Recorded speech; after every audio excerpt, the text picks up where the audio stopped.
অন্যের কাজে লাগে, যে মানবতার উপকারে আসে, সে শ্রেষ্ঠ মানুষ। এভাবে ইসলাম মানবতার জয় গান গেয়েছে। আল্লাহ রাসূল সাল্লাল্লাহু আলাইহি ওয়া আলিহি ওয়াসাল্লামের সামনে দিয়ে একবার একটা লাশ যাচ্ছিল। তিনি সাহাবাদেরকে নিয়ে বসেছিলেন। হঠাৎ ওই লাশ দেখে রাসূল সাল্লাল্লাহু আলাইহি ওয়াসাল্লাম দাঁড়িয়ে গেলেন। সাহাবারা বললেন, ইয়া রাসূলুল্লাহ, ইন্নাহু ইয়াহুদি, এটা ইহুদির লাশ। কার লাশ? জুইশ, ইহুদির লাশ। আপনি দাঁড়ালেন যে? রাসূল সাল্লাল্লাহু আলাইহি ওয়াসাল্লাম বললেন, আওয়ালাইসাত নাফসান, সে হোক ইহুদি, সে কি মানুষ নয়? এটা কি একটা প্রাণ নয়? এটা কি একটা আত্মা নয়? আমি তো ইহুদি, খ্রিস্টান, নাস্তিক সেটা দেখিনি, আমি মানুষ, এ কারণে সম্মান দিয়ে দাঁড়িয়ে গিয়েছি। আল্লাহু আকবার। তাহলে ইসলাম হচ্ছে দ্য রিলিজিয়ন অফ হিউম্যানিটি, মানবতার ধর্ম। যারা আমাদেরকে মানবাধিকার শিখায়, যারা মানবতার কথা বলতে যায় আমাদের কাছে এসে, তাদের খুব ভালো করে এগুলো জেনে নেওয়া উচিত যে ১৫০০ বছর আগে ইসলাম যেভাবে মানবতাকে উচ্চে তুলে ধরেছে, মানুষের মর্যাদাকে সবচেয়ে উপরে তুলে ধরেছে, মানুষকে আশরাফুল মাখলুকাত বলেছে, নতুন করে মানবতা তাদের কাছ থেকে আমাদের শেখা লাগবে না। তাহলে ১ নম্বর হচ্ছে ইসলাম জ্ঞান ভিত্তিক ধর্ম। ২ নম্বরে বললাম ইসলাম হচ্ছে মানবতার ধর্ম। ৩ নম্বর হচ্ছে ইসলামে আল্লাহ তাআলা যে সমস্ত বিধিবিধান আমাদেরকে দিয়েছেন, ইসলামের যে রুলিংস গুলো আছে, এগুলো খুব ফ্লেক্সিবল, এগুলো অত্যন্ত লাইফ ওরিয়েন্টেড। ইসলামের বিধানগুলো সোসাইটি ওরিয়েন্টেড। আপনার কাছে ওরিয়েন্ট লাগবে না, এগুলোকে মোটেও আপনার কাছে এটাকে অসম্ভব মনে হবে না, মানতে যে কঠিন লাগবে না, বুঝতে সহজ, মানতে সহজ, এরকম চমৎকার বিধিবিধান আল্লাহ তাআলা ইসলামের ভেতরে দিয়েছেন। তার মানে মানুষের সুবিধা অসুবিধাকে ইসলাম আমলে নেয়। আমাদের সাধ্যের বাইরে কোনো বিধান আল্লাহ তাআলা ইসলামে চাপিয়ে দেননি। লা ইউকাল্লিফুল্লাহু নাফসান ইল্লা উসআহা। সাধ্যের বাইরে আল্লাহ তাআলা কোনো বিধান আমাদের উপর চাপিয়ে দেন নাই। কোনো কিছু যদি আমাদের আউট অফ ক্যাপাসিটি হয়, এরকম কোনো বিধান আল্লাহ আমাদেরকে দেন নাই। বরং ইসলামের সবগুলো বিধান আপনার কাছে খুবই যুক্তি সুলভ লাগবে, খুবই স্বভাব সুলভ লাগবে, আপনার নেচারের সাথে, আপনার চাহিদার সাথে এটা খুব যায়, খুব স্যুট করে, এমন বিধান আল্লাহ তাআলা দিয়েছেন। আল্লাহ তাআলা বলছেন, ওয়ামা জাআলা আলাইকুম ফিদ-দীনি মিন হারাজ। দ্বীনের ভেতরে, ইসলামের ভেতরে আমি কোনো হারাজ রাখিনি, জটিলতা রাখিনি, কাঠিন্যতা রাখিনি, বরং সহজ করে ইসলামকে তোমাদের জন্য আমি দিয়েছি। অন্যত্র আল্লাহ তাআলা বলছেন, ইউরিদুল্লাহু বিকুমুল ইউসরা ওয়া লা ইউরিদু বিকুমুল উসর। আল্লাহ তোমাদের জন্য সহজ চান, কঠিন চান না। আমরা অনেক সময় না বুঝে ইসলামকে খুব কঠিন করে প্রেজেন্ট করি, উপস্থাপন করি। ইসলাম আসলে এত কঠিন না, কিন্তু আমরা কঠিন করে ফেলি। কিন্তু আল্লাহ তাআলা সহজ করেছেন। কতটা সহজ? নামাজের মধ্যে দাঁড়িয়ে সালাত আদায় করা হচ্ছে ফরজ। দাঁড়িয়ে সালাত আদায় করা কি? আপনি দাঁড়াতে পারেন না, বসে পড়লেও কবুল করবে কে? আল্লাহ কবুল করবে। বসতে পারেন না, শুয়ে পড়লেও আল্লাহ কবুল করবে।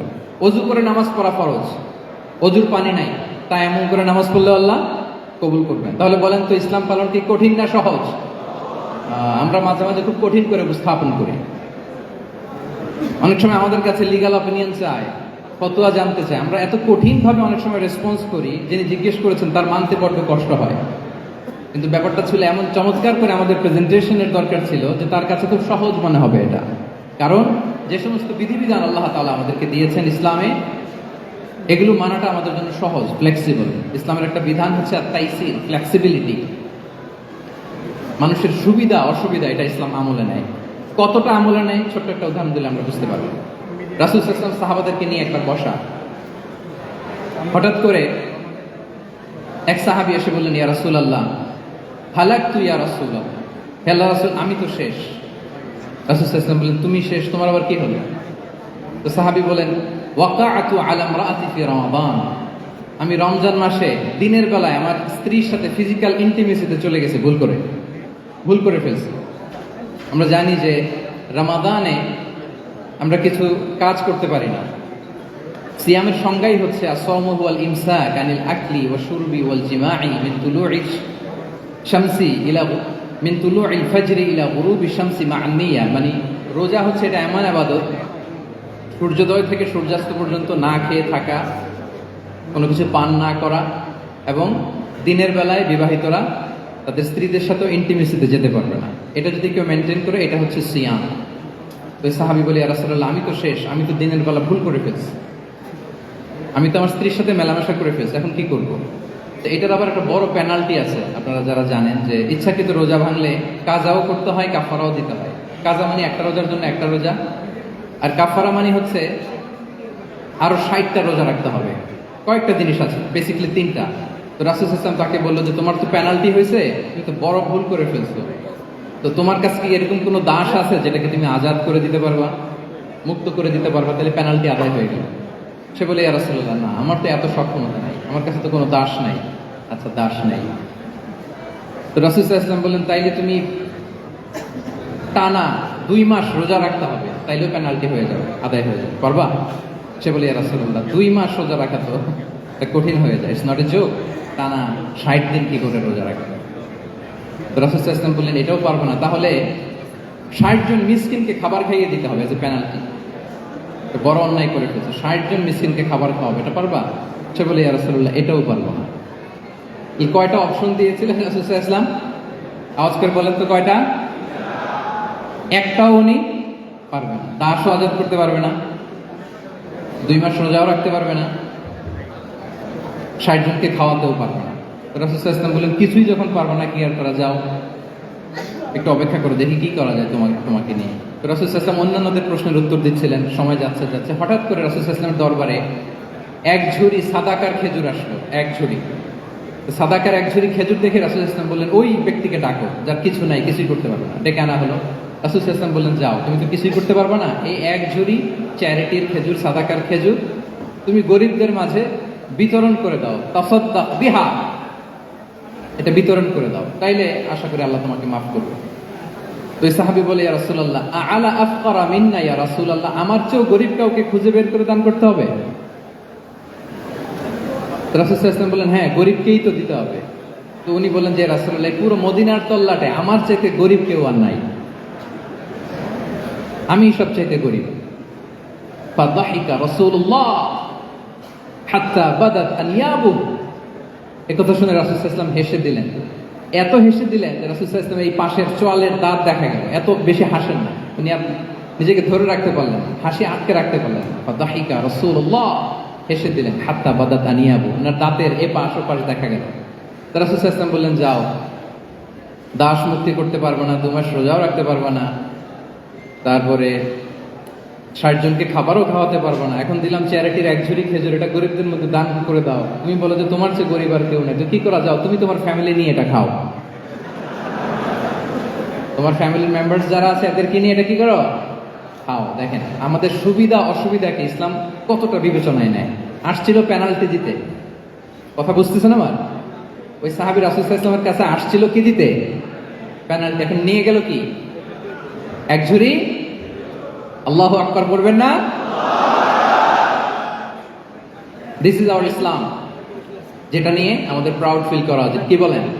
আমাদের যে ধর্ম জ্ঞানের কথা বলে, আমাদের যে ধর্ম মানবতার কথা বলে, আমাদের যে ধর্ম এমন বিধান দেয় যেটা মানতে পালন করতে আমাদের কষ্ট হয় না, বরং আমাদের সুবিধা অসুবিধা বিবেচনায় নেয়, সে ধর্ম নিয়ে, সেই ইসলাম নিয়ে আমাদের প্রাউড ফিল করা উচিত কিনা বলেন? শুনি নাই আমি, ইয়েস অর নো? আচ্ছা, গেল ফ্লেক্সিবিলিটি। আচ্ছা, অন্যের অধিকারের ব্যাপারে সচেষ্ট থাকতে বলে ইসলাম। সুবহানাল্লাহ। আল মুসলিমু মান সালিমাল মুসলিমুনা মিন বিলিসানিহি ওয়া ইয়াদিহি। মুসলিম তো সে যার হাত থেকে, যার হাতের অনিষ্ট, মুখের অনিষ্ট থেকে তার আশেপাশের ভাইয়েরা নিরাপদে থাকে, সে হচ্ছে মুসলিম। তার মানে আপনার হাত দিয়ে, আপনার কথা দিয়ে, আপনার কাজ দিয়ে আপনি আশেপাশের কাউকে যদি কষ্ট দেন, আপনি মুসলিম হতে পারবেন? আপনি আশেপাশের কাউকে কষ্ট দিতে পারবেন? আপনার নেইবরকে যদি আপনি কষ্ট দেন, আপনি মুসলিম হতে পারবেন না। আপনি অন্যের প্রাইভেসিতে যদি ইন্টারফেয়ার করেন, কারো প্রাইভেসি যদি ভায়োলেট করেন, আপনি ভালো মুসলিম হতে পারবেন? কারো পার্সোনাল স্পেসে যদি আপনি নাক গলান, আপনি যদি ইন্টারফেয়ার করেন, তাহলে আপনি ভালো মুসলিম হতে পারবেন? অন্যের অধিকারের ব্যাপারে ইসলাম আমাদেরকে সচেষ্ট থাকতে বলে। ইসলাম বলে, ওয়ালা তাজাসসু, খবরদার, খবরদার, গোয়েন্দাগিরি করো না, কারো পার্সোনাল স্পেসে নাক ঢুকিও না, যেটা তোমার ইস্যু না, যেটা তোমার বিজনেস না, ওখানে তুমি কবু যাবে না। কিন্তু আমরা এগুলো ভায়োলেট করি, দেদারসে, কি বলেন, করি না? অন্যের কোনো বিষয়ে আমাদের আগ্রহ থাকে বেশি, এরকম থাকে না?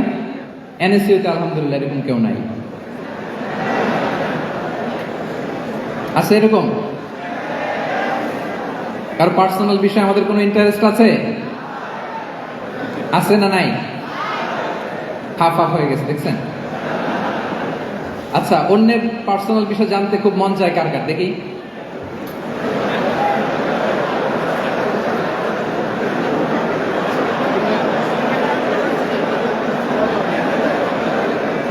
হাত তুলে ফেলছে কয়েকজন।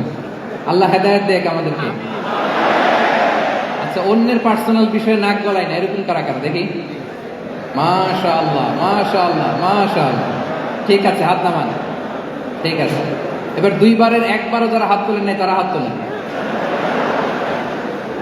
আপনারা কি করেন? আচ্ছা, তাহলে অন্যের পার্সোনাল ইস্যুতে আমরা আজকে থেকে নাক গলাবো,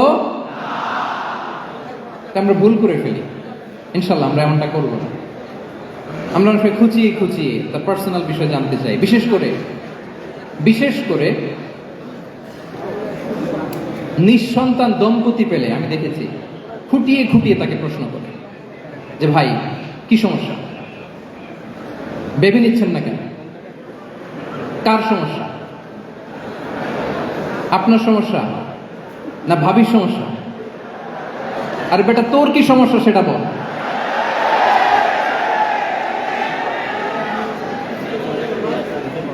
একজন নিঃসন্তান দম্পতি কি পরীক্ষার মধ্য দিয়ে যায় আমাদের কোনো আইডিয়া আছে?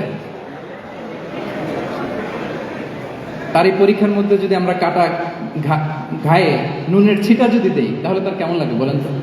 আছে তো সে পরীক্ষার মধ্যে, খুঁটিয়ে খুঁটিয়ে আমরা তাকে বিব্রত করার চেষ্টা করি। আল্লাহ আমাদেরকে হেফাজত করুন। এগুলো আমরা করবো না, ইনশাআল্লাহ বলেন। তাহলে দেখেন, যে ইসলাম আমাদেরকে ইনস্ট্রাক্ট করে, খবরদার কারো পার্সোনাল স্পেসে নাক গলাবে না। হ্যাঁ, প্রত্যেকের একটা প্রাইভেট স্পেস আছে, কেউ এখানে ইন্টারফেয়ার করতে পারবে।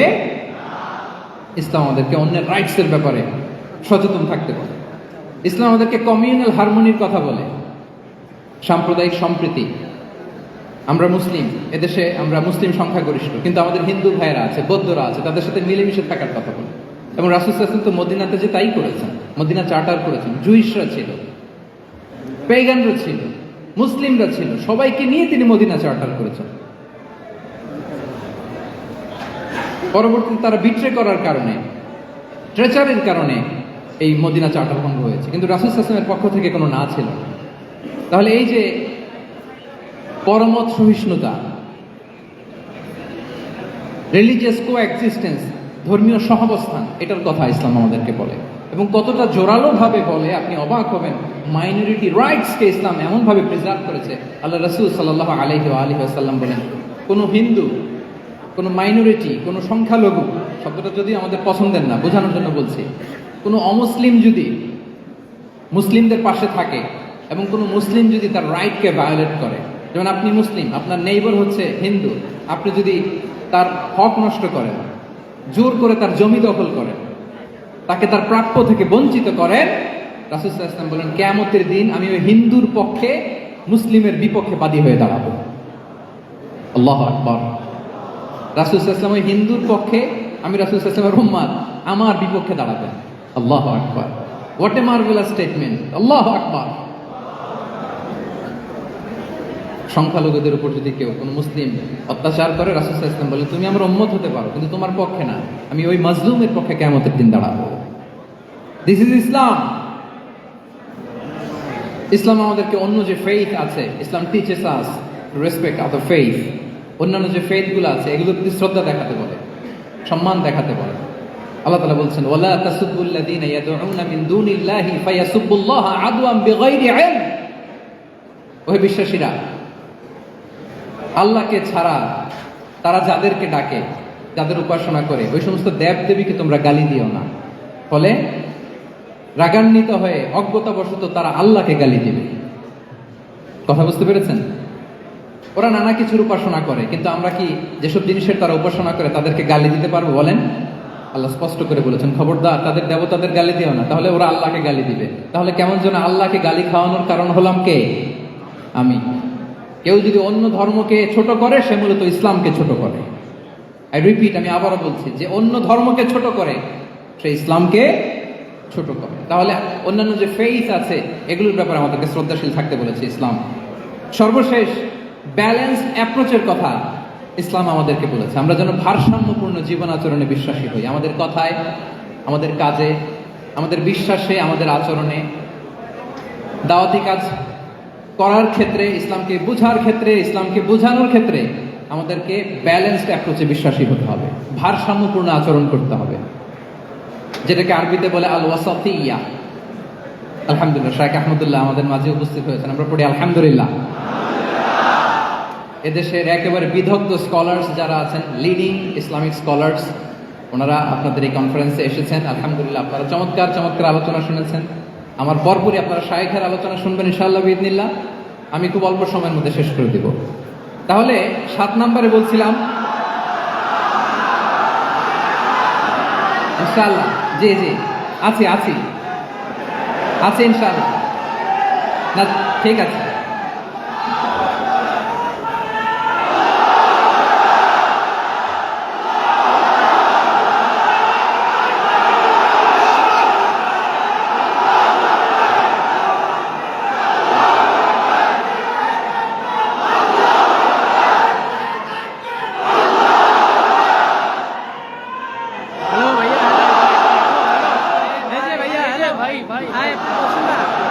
সম্মানিত সুধী মণ্ডলী, ওয়াকাযালিকা জাআলনাকুম উম্মাতাও ওয়াসাতা লিতাকুনু শুহাদাআ আলান নাস ওয়া ইয়াকুনা রাসূলু আলাইকুম শাহীদা। আমরা হচ্ছে মধ্যমপন্থী জাতি। ইসলাম আমাদেরকে বাড়াবাড়িও শেখায় না, ছাড়াছাড়িও শেখায় না, বরং মাঝামাঝি থাকতে বলে। আলহামদুলিল্লাহ বলেন। আমরা শিথিলপন্থীও নই, আমরা কট্টরপন্থীও নই, বরং আমরা মধ্যমপন্থী। আমরা কোন পন্থী বলেন তো? আওয়াজ করে, আমরা কোন পন্থী? আমরা মধ্যমপন্থী। তাহলে ইসলাম বোঝার ক্ষেত্রে, বোঝানোর ক্ষেত্রে, ইসলাম পালন করার ক্ষেত্রে, অনুশীলন করার ক্ষেত্রে আমাদেরকে মধ্যম পন্থা অবলম্বন করতে হবে। বাড়াবাড়িও করা যাবে না, ছাড়াছাড়িও করা যাবে। আমরা শিথিলপন্থীও নয়, কট্টরপন্থীও নয়, আমরা হচ্ছে মধ্যমপন্থী। তাহলে এরকম অনেকগুলো ফিচার দিয়ে আল্লাহ তাআলা ইসলামকে বৈশিষ্ট্যমণ্ডিত করেছেন। আমি কেবলমাত্র 7টি উল্লেখ করেছি। আচ্ছা, আপনাদের কাছে কি মনে হয়, এই যে ফিচারগুলো দিয়ে আল্লাহ তাআলা ইসলামকে বৈশিষ্ট্যমণ্ডিত করেছেন, ওই ইসলাম পেয়ে, এই মুসলিম আইডেন্টিটি নিয়ে আমাদের প্রাউড ফিল করা উচিত নাকি উচিত না? বলেন। Of course, absolutely, we should feel proud of our Muslim identity. যে ইসলাম আল্লাহ তাআলা আমাদেরকে দিয়েছেন, এই মুসলিম আইডেন্টিটি নিয়ে আমাদেরকে অবশ্যই গর্ব করা উচিত। এখন আমি বলবো, হোয়াট শুড উই ডু